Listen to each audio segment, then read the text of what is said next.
Danny, a difficult game last week, but we move on to Dover away on Saturday. Yeah, I think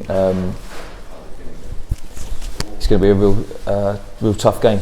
They're one of those sides that are so dangerous. They've got some great outlets. I know that they've drawn the last few games and whatnot, but we know what dangers they hold. And I think that we've mentioned before when they came here earlier on in the season. I think that there was a little bit of an off night on their behalf, and as I've said before, I thought we were very good. So I don't think that will have any sort of count on the game tomorrow, other than the fact that they're going to want some revenge. So it's going to be a tough day. It's going to be a tough day at the office. On a slightly different note, obviously this week we had our Shots for a Day event. We had Avis sponsoring it through Mind as well. It was a great event for everyone involved. Yeah, good. No, it was good. It was a thoroughly enjoyable night. I think everyone had a good time, and the feedback we've had has been really positive. So as I said, myself and Michael, we had a really, really good night, and yeah, hopefully we'll be around for many more.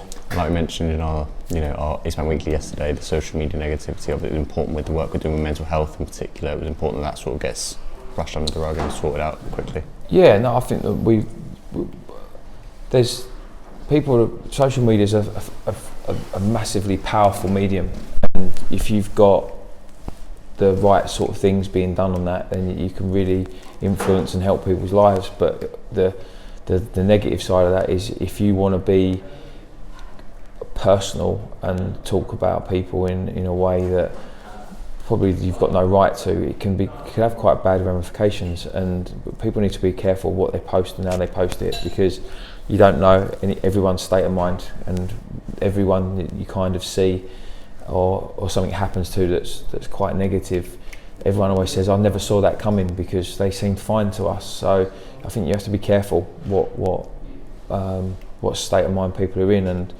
the Mind charity that we supported on Monday night, as you said, through Avis, that's just something that more people need to speak up, and especially men. Men are quite bad at opening up and sort of dealing with their issues, and unfortunately sometimes it's by the time they even realise, or anyone realises that there's something wrong, it's too late. So it's a very prevalent thing at the minute, but it's always been around, and I think we've got to make sure it's not a trend, and that people actually carry on trying to support it and giving everyone an open forum that they can share their issues and work on them. And looking back at the first team, obviously lots been made about Tiggs' suspension last Saturday. I'm sure things will be placed to ensure we have that covered just in case, we had that ready just in case it did happen.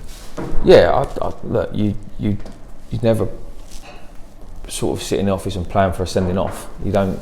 And obviously from a game structure situation, you'd look at if this happens, from a personnel perspective, you kind of you have to not react to it, but you have to kind of just take it as it comes. So obviously we've prepared this week without him for tomorrow, and yeah, we'll be fine.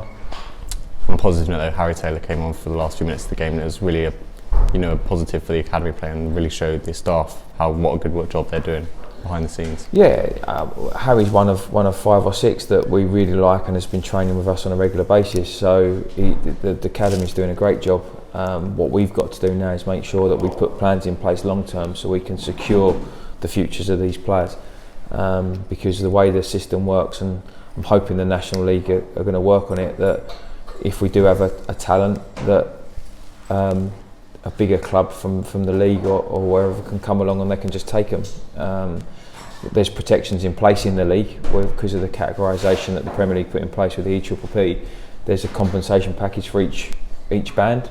There isn't that in the National League at the minute, and I think there's something in place if we try and take players off each other, but not if a professional club comes in and takes one of our players. So hopefully they can get something in place, because there's a lot of work gone into these lads, and it'll be good to see the benefits of that.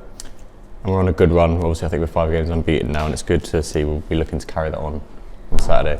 Yeah, we want the run to last as long as we possibly can, but as I said, that Saturday's going to be a really tough day, and we've got to make sure we try and come through it as relatively unscathed as possible. And like you mentioned, Dover's 0-0 draw against Notts County the other week. You know, they'll be on a good run of form, particularly against a good side at Notts County. Yeah, as I've already said, they're a good side. So I don't think it gets a bit boring, to be fair, because you keep saying the same things and we keep saying the same things, and it's like at the end of the day there are no bad teams in the league, and you go away to anyone in this league and you're not guaranteed anything. And I think one of the biggest gauges of that is the teams that have come down out of the league have found it tough. So that's kind of the proof's in the pudding.